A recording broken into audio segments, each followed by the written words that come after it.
A paz do Senhor, irmãos, que bom nós estarmos juntos mais uma vez.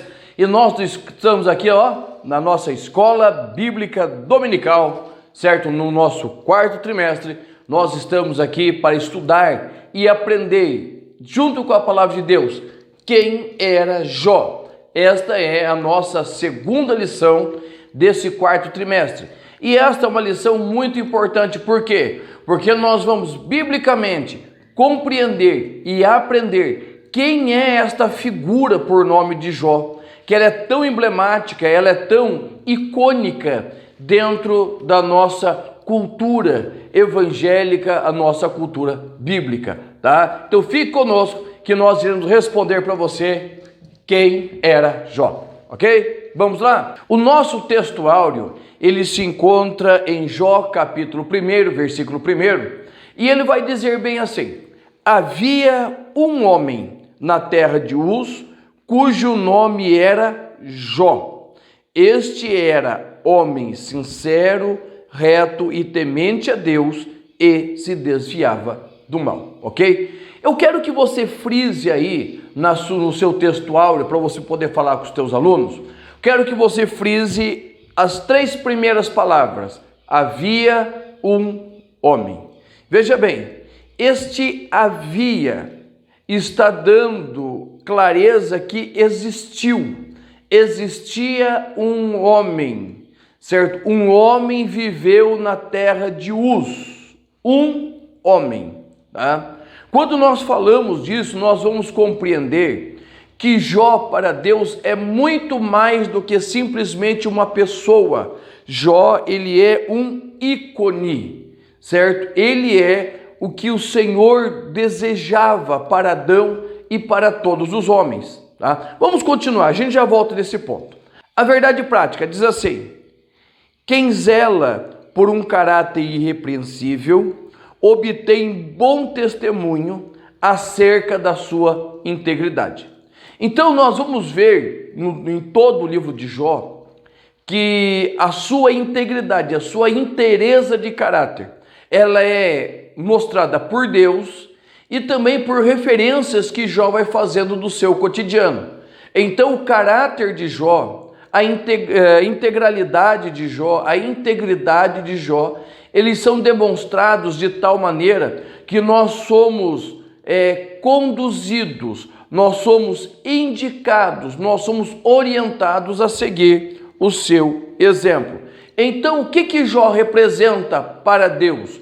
Jó representa o homem do reino, aquilo, o sonho, a meta, o projeto, o objetivo de Deus é que todos nós cheguemos à semelhança de Jó. Jó representa o homem do reino.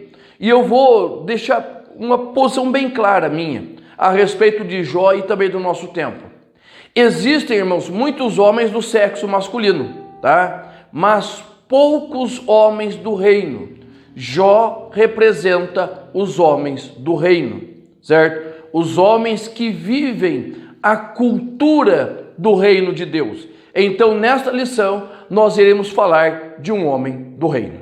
A introdução da nossa lição vai nos dizer assim: o autor sagrado não elabora uma biografia de Jó, mas traça um perfil que diz muito sobre esse gigante na fé.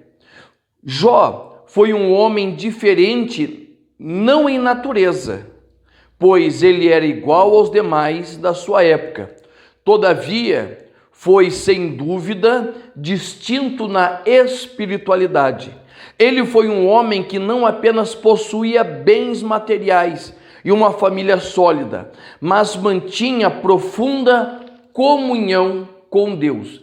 Então, irmãos, a história deste homem chamado Jó, ele é para Deus um grito lembrando o que Deus quer de nós como homens do reino, como chefes de família, tá? Não estou aqui colocando nenhuma posição machista, nem feminista, eu estou apenas colocando um princípio bíblico, que quando nós olhamos para Jó, nós vamos ver o quê? O padrão do homem do reino. E a partir do momento que o Senhor estabeleceu esse padrão, nós vemos em toda a Bíblia, mas fica afixado ali em Efésios capítulo 5, tá? O que nós vamos ter ali? Nós vamos ter um homem do reino. Um homem do reino, que ele vai fazer o quê? Ele não vai simplesmente se portar no meio da sociedade, mas diante de Deus. Lá no Éden, o que Deus coloca? Deus coloca o homem para fazer o quê? Para cultivar o jardim, e também coloca para guardar, cultivar o jardim e também para guardá-lo. E o que mais? Para conduzir a sua família, porque as orientações da palavra de Deus foi deixada a Adão, para que ele conduzisse a sua família como um homem do reino. Quando ele cai, ele perde esta autoridade, esta colocação de homem do reino e se comporta como um homem normal, certo? Como um homem deste tempo. E o que ele vai fazer? Ele vai empurrar a sua culpa, ele vai negar a sua família quando ele se coloca como um homem desse tempo. Mas Jó vai nos mostrar que é possível ser um homem do reino. Vamos lá? O primeiro tópico da nossa lição vai dizer assim: um homem de caráter irretocável, tá? Eu já escutei muito o pastor José Gonçalves falar de caráter. E ele vai dizer assim, de duas posições, reputação e caráter. Jó tinha as duas, tá? Reputação é aquilo que as pessoas veem em nós, é aquilo que as pessoas veem, o que elas conseguem enxergar. Você passeando com a sua família, você no púlpito, você na igreja, você no seu trabalho, a sua reputação, ou seja, o que elas conseguem ver, isso é reputação. Mas o que é caráter? Caráter é o que você faz, quem você é quando está sozinho, quando ninguém te vê, quando ninguém te observa. Então, reputação é o que todos veem, caráter é o que só Deus vê. E Deus via o caráter de Jó, e o caráter de Jó era diferente naquele tempo do que o caráter dos homens daquele tempo. E nós vamos ver 3 situações aqui que vai demonstrar esse caráter de Jó. Nós vamos ver que ele era um homem íntegro, um homem reto e um homem temente a Deus e se desviava do mal. Tá? Quando a gente fala de íntegro, nós vamos lembrar de integral. Hoje a onda é integral, certo? Hoje a onda, tudo que o povo quer é integral. Por quê? Porque o integral ele é mais sólido, ele é mais firme, certo? Normalmente o integral ele é mais duro. Aqui em casa nós sempre comemos arroz integral, certo? Não é o meu preferido, mas por causa de saúde às vezes nós comemos, quase sempre nós comemos. E o arroz integral ele é mais duro. Ele tem uma consistência diferente, certo? E sabe por que se come o integral? Porque o integral ele sustenta, ele sacia. Quando a Bíblia fala que Jó era um homem íntegro, ele está dizendo que Jó ele era um homem inteiro. Ele era um homem que ele era pleno, certo? Ele era pleno diante de Deus e também dos homens, tá? E é isso que nós precisamos focar, irmãos, para aqueles que estiverem estudando conosco, que nós precisamos ter um caráter integral, não ter várias faces. Não, quando eu vou na igreja eu sou assim, no serviço eu sou assim, quando eu estou no momento de lazer com a família eu estou do jeito, estou de um jeito, ou quando eu estou no lazer com os meus amigos eu sou de outro jeito, tá? É um caráter integral, ou seja, ele era o mesmo, ele era sólido, ele era firme, ele era consistente, não havia mudança em Jó. Jó tinha a mesma estrutura. E sabe o que é interessante, a questão dos alimentos integrais? Que ele nos alimenta de tal maneira que nós levamos mais tempo para sentir fome. Por quê? Porque ele nos sacia. Um homem integral, um caráter integral, ele vai saciar a sua família, ele vai saciar a sua igreja, ele vai saciar, ou seja, ele vai alimentar de tal forma que a sua família não terá necessidade de buscar ajuda em Big Brother, ajuda em Malhação, ajuda nesses tipos de programa, nesses tipos de amizade que normalmente são como pipoca, né? Pipoca é o alimento que você come, meia hora depois você está com fome, tá? Então a ideia do livro, a ideia de Jó, a ideia de Deus é mostrar Jó como uma pessoa inteira, que ele era suficiente para Deus e para a sua família. A Bíblia também vai dizer assim, que Jó, ele era um homem reto, certo? Jó, ele era um homem reto, ou seja, nele não havia sombra de variação, tá? O que Jó era na frente das pessoas, Jó era atrás. Há um tempo atrás eu aprendi uma frase que marcou muito a minha vida, certo? E essa frase diz exatamente isso. Nós julgamos as pessoas pelaquilo que elas fazem e nós julgamos a nós mesmos pelas nossas intenções. Ou seja, quando nós vemos a falha de uma pessoa, nós vamos julgar pelo que ela está fazendo, pelo erro que ela cometeu.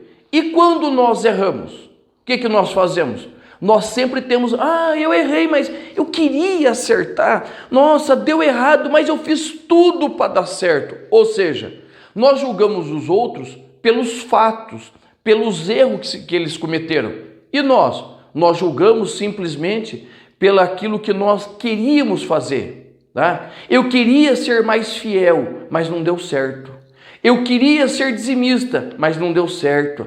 Eu queria isso, Daí você sempre tem a desculpa, não, mas eu tentei, olha, eu fiz de tudo. Mas daí para os outros nós apontamos e dizemos, não, você errou, olha, e nós crucificamos. Jó não. Jó, ele tinha o seu posicionamento.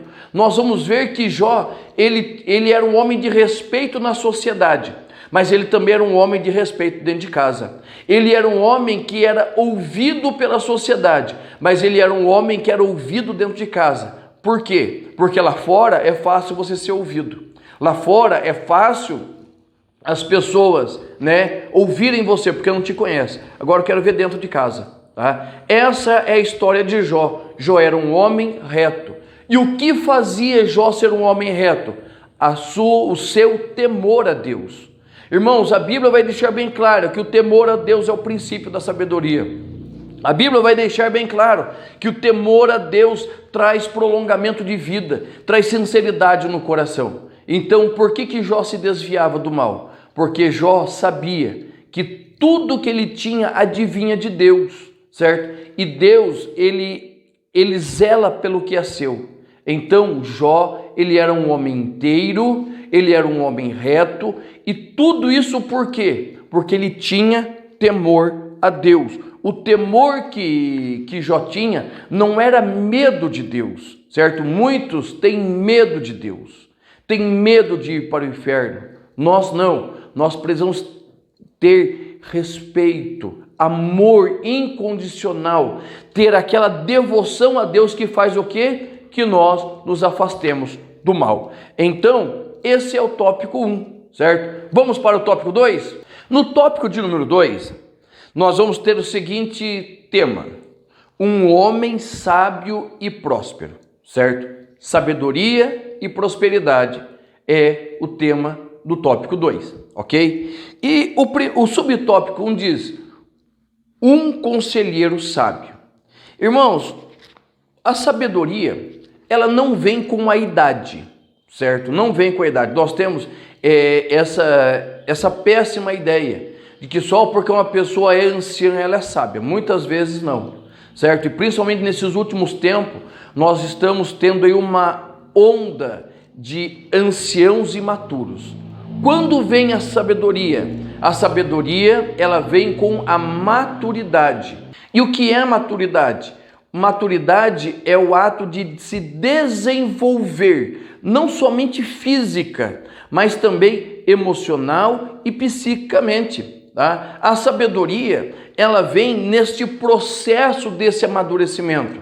Quantas vezes nós conversamos com jovens que são muito mais maduros do que anciãos, pessoas no começo da vida, começo de casamento, que têm uma maturidade muito maior do que pessoas que estão há 20, 50 anos casados, ou que já têm 70, 80 anos de vida, que não sabe se controlar, não controla os seus impulsos, não controla a sua vida financeira, não controla a sua vida emocional. Então, a sabedoria, ela está relacionada com a maturidade, não com a idade.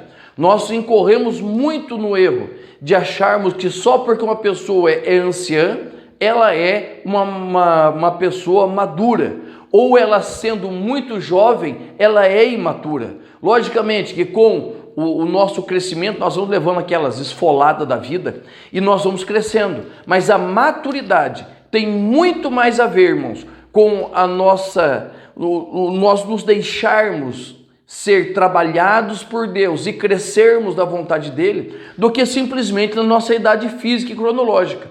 Então, a sabedoria de Jó, ela está exatamente ligada neste ponto, tá? Está ligada neste ponto que Jó, ele tinha o respeito das pessoas. Ele não somente tinha um conhecimento teórico, mas a vida de Jó dava um respaldo para que ele pudesse falar as coisas, tá? Uma vez eu era pastor de igreja e um irmão congregava comigo, um obreiro, falou para mim: irmão Emerson, eu não gosto de pregar aqui na igreja, eu gosto de pregar fora. Eu falei: irmão, com muita paciência, na vontade era não ter tanta paciência. Eu falei: irmão, mas por quê? Ele disse assim: não, porque fora eles me ouvem, eles glorificam, mas aqui dentro eles não dão bola para mim. Agora eu pergunto para você sabe por quê? Porque a vida dele não condizia. Lá fora ninguém conhecia ele, agora aqui dentro todo mundo conhecia. Então a questão, irmãos, da maturidade, ela está ligada exatamente neste ponto, no ponto em que nós precisamos crescer diante de Deus, diante dos homens, refrear as nossas atitudes, porque isso é sabedoria. E quando as pessoas veem isso em nós, o que acontece? Nós temos condição de nos colocarmos diante dela. Então Jó, sim, ele era um conselheiro sábio. Poderia não ser o mais ancião de todos, mas eles tinham uma condição de pegar pela sua vida e também dar exemplo. O outro tópico, o subtópico 2, vai dizer assim: um homem próspero. E é interessante que quando nós vamos ali, né, na Bíblia, nós vamos buscar o original, a palavra prosperidade, ela tem mais a ver com progredir, certo? Com avançar do que com enriquecer. Ser rico não é sinal de ser próspero, porque tem muita gente que recebeu herança, certo? Recebeu herança da família, ficou rico, mas não prosperou, ou seja, não avançou, não progrediu. Tá? Quando eu casei com a Josiane, nós casamos bem pela fé, né? Nós não tínhamos dinheiro para quase nada, tá? Nós não tínhamos dinheiro, fomos morar no fundo da casa da minha sogra, né? Um irmão, o pastor Uziel, pagou o nosso casamento, os nossos padrinhos nos deram os móveis da nossa casa, tá? Nós não tínhamos condições de casar, certo? Nós não tínhamos riqueza. Mas o que aconteceu? Buscando de Deus, ser fiel, dizimista, né? Entregando ao Senhor o que é dele, ajudando na obra, o Senhor nos foi prosperando. Nós casamos, nós não tínhamos casa, hoje nós temos casa. Nós não tínhamos filhos, agora os nossos filhos são bênçãos do Senhor, né? Nós sempre estamos apertando a tarraxinha aqui, mas nós temos a nossa prosperidade se revela, certo? Nesse crescimento, nesse progresso, certo? Nesse avançar contínuo, certo? Às vezes tem os problemas financeiros, mas nós temos condições de saldar as nossas contas, nós temos condição de vez em quando fazer uma viagem com a família. Isso é prosperidade. Tem muita gente que fica sonhando. Esses dias mesmo eu escutei, né, um jovem da igreja aqui falando: quando eu for rico, eu vou pegar e vou pagar para construírem aqui na igreja. Amém, que é bom seja. Mas a prosperidade não é esperar ser rico, mas é sempre fazendo, recebendo de Deus e abençoando a obra de Deus, recebendo dos nossos irmãos e ir abençoando os nossos irmãos. a questão da prosperidade de Jó não se remete ao que ele tem financeiramente, mas quando nós olhamos os versículos 1, 2 e 3 do primeiro capítulo de Jó, nós vamos ver os 3 níveis de espiritualidade de Jó. É bem simples de olhar ali. 3 níveis de espiritualidade de Jó, certo? O primeiro nível está ali no capítulo de número 1, certo? A Bíblia vai dizer que Jó era um homem íntegro, reto, certo? Temente a Deus, se desviava do mal. Aonde está a riqueza de Jó? A riqueza de Jó, em primeiro lugar, está no seu caráter, certo? No seu caráter diante de Deus e diante dos homens. Ninguém podia acusar Jó de nada. Os seus amigos, nós vamos ver para frente nas suas ideias, tentam atacar Jó de todas as maneiras, mas Jó vai barrando cada uma, não somente com a sua vida, mas também com a sua inteireza diante de Deus, tá? Então, o que nós vamos ver? Aonde está a riqueza de Jó? Primeiro, está no seu caráter, o seu caráter diante dos homens e o seu caráter diante de Deus. Qual o segundo nível da riqueza de Jó? Está na sua família, tá? Nós vamos ver que a família de Jó é uma família que está unida. A família de Jó é uma família que celebra. Você quer saber como que está o relacionamento familiar? É bem simples. Olha para os filhos, tá? Olha para os filhos. Lógico, existe a questão da personalidade, ser quieto, mas se os filhos são apáticos, se os filhos perdem o interesse por Deus, se os filhos perdem o interesse com o convívio das coisas de Deus, se os filhos estão amontoados em casa, não quer sair, não quer se relacionar, peraí, alguma coisa está errada. A espiritualidade do pai, a espiritualidade da mãe, a espiritualidade da família, certo? A riqueza da família não está nesse relacionamento. Tá? Eu sei, irmãos, acontece aqui em casa, na tua também, certo? De manhã acorda tudo bem, de repente vira de ponta cabeça, a gente briga e a gente fala alto e faz aquele barulhão, mas depois se acerta, tá? Porque isso é família. Se alguém dizer para mim que nunca brigou em família, eu chamo de mentiroso, porque até os irmãos de Jesus eram contra ele, tá? Então, irmãos, veja bem, nós temos que compreender que a nossa riqueza está, primeiro, neste caráter diante de Deus. Segundo, está na nossa família. Família é assim. Nós brigamos, a gente quebra o pau de vez em quando, né? Mas depois vai se acertando, colocando os pingos nos i. Quem precisa pedir, pede desculpa, o outro aceita as desculpas. E nós vamos aí nesse movimento e nós vamos acertando as nossas vidas. Aonde está o segundo nível da riqueza de Jó? Está exatamente na sua família. A maior riqueza de um homem não está nos bens. A maior riqueza dos homens não está no dinheiro, não está na fortuna, não está nos muitos amigos. A maior riqueza de um homem está em poder sentar à mesa e ter à sua mão a sua esposa e os seus filhos. E a mesma coisa, a maior riqueza de uma mulher, aonde está? Ela ter à sua mão o seu marido e os seus filhos. Tá? Isto é riqueza, irmãos. Por quê? Porque o resto tudo se perde e se ganha de novo. Mas a família, Deus nunca vai desfazer ela. Você pode ver lá no finalzinho de tudo, tá? Os filhos de Jó morreram, mas a família preservou, porque o início da família é um homem e uma mulher com o mesmo compromisso, tá? Mas nós vamos falar da mulher de Jó lá na frente, ok? Daí eu vou te explicar o meu ponto de vista sobre ela. Mas vamos continuar. E qual o terceiro nível da riqueza de Jó? São os bens, tá? Mas os bens são efêmeros. Nós vamos ver que na sequência Jó perde todos eles. Jó perde tudo. Os bens, eles são simplesmente, irmãos, simplesmente algo que nos é dado. A Bíblia vai nos dizer que os bens, ele vem do Senhor. A Bíblia vai dizer que Deus dá o sol, o mesmo sol, para justos e injustos. Então, os bens são para todos nós. ok? Todos nós, irmãos, recebemos de Deus, uns mais, outros menos.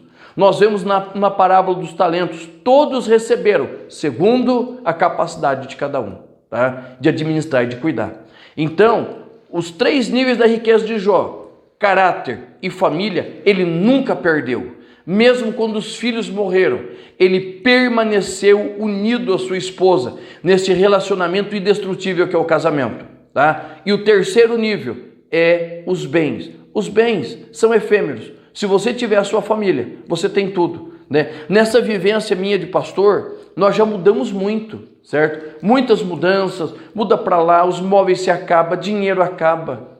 Mas eu sempre comento com a Josiane, com a minha esposa, o que nos mantém não são os nossos bens, mas é a nossa família.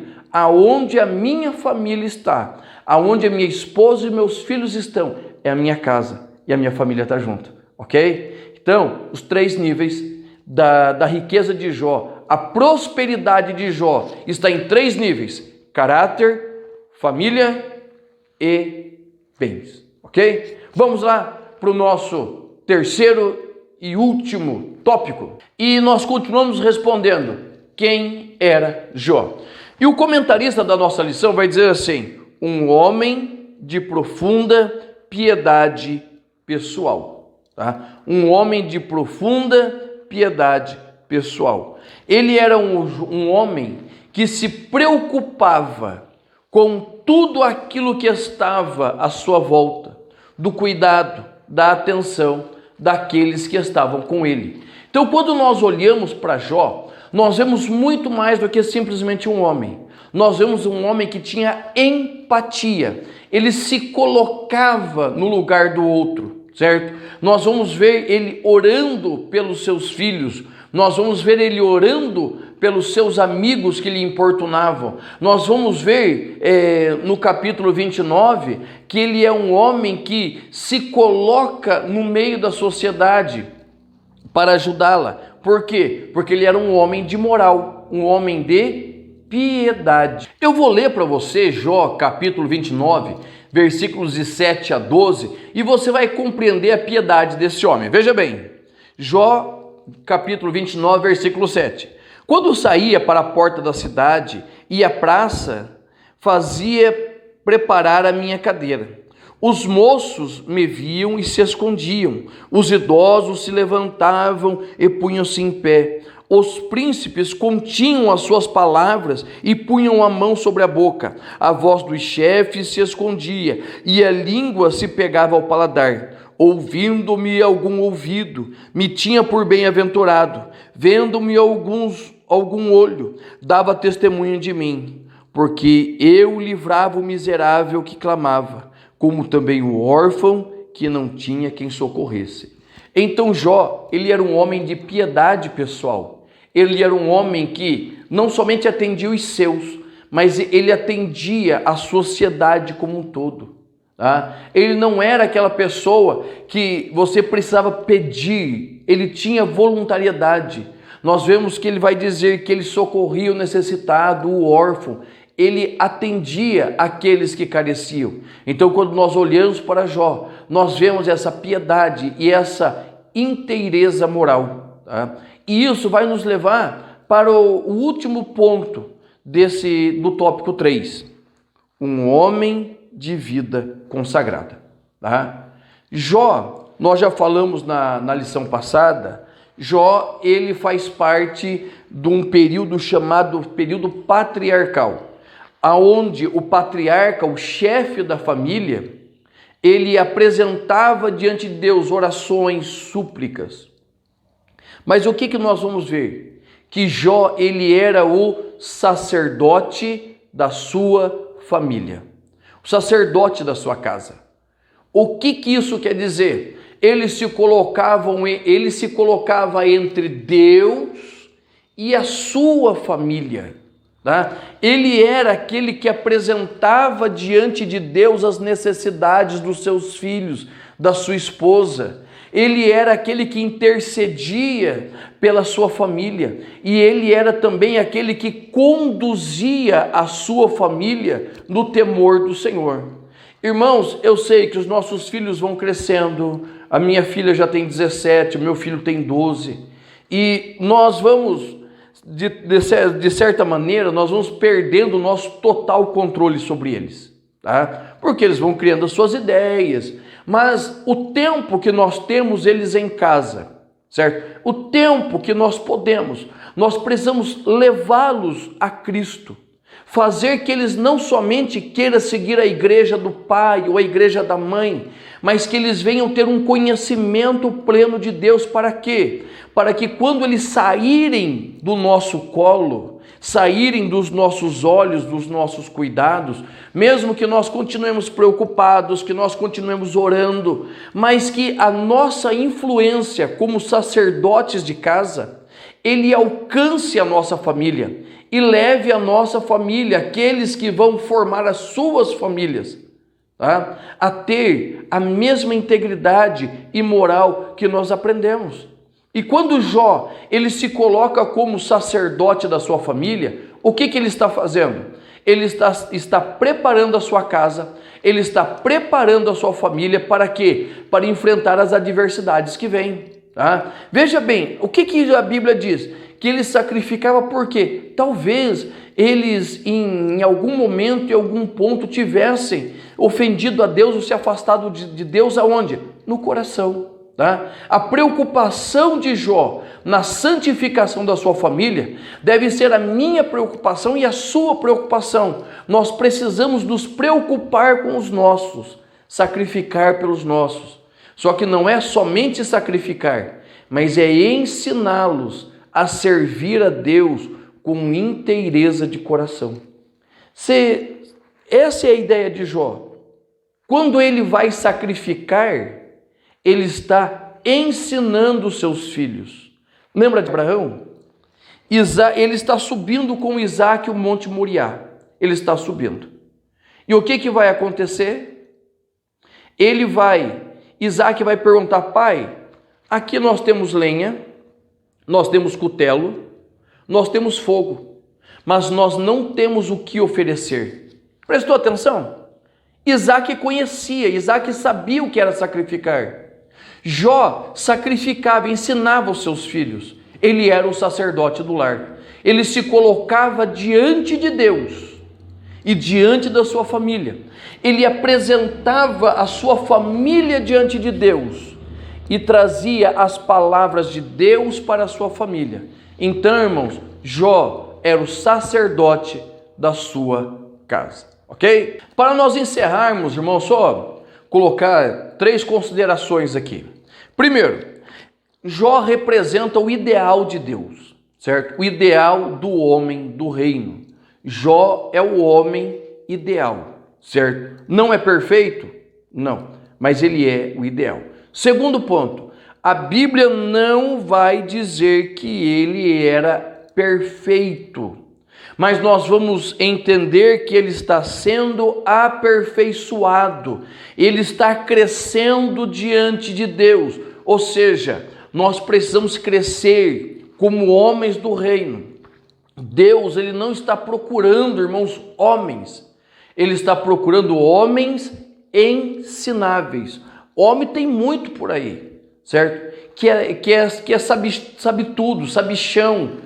Mas não é isso que Deus procura. Deus procura homens ensináveis. Quando Deus encontrou Paulo, ele era doutor na lei, mas ele retrocedeu. Foi para o deserto da Arábia, passou 3 anos estudando, aproximadamente 14 anos escondido, para daí Deus, trabalhando na vida dele, usar Barnabé para trazê-lo para uma grande obra. Então Deus, ele procura homens ensináveis. E terceiro ponto, Tiago 5,15, ele vai nos ensinar, vai nos falar a respeito da paciência de Jó, ou seja, da capacidade de Jó em vencer e mudar este mundo. Então, Tiago 5,11 não vai falar do sofrimento de Jó, mas da paciência de Jó. Então, para nós encerrarmos esta lição de Jó, mas também do homem do reino, nós pontuamos 3 coisas. Primeiro, Jó representa um homem ideal. Jó está sendo aperfeiçoado por Deus. E Jó, ele fala da sua capacidade de vencer as dificuldades. Amém? Irmãos, eu te espero na nossa próxima lição, tá? Entra aí no canal, se inscreve, deixa o joinha e vai ser uma bênção para nós. E eu tenho certeza que você vai ser abençoado com o nosso conteúdo, tá bom? Deus te abençoe em nome de Jesus.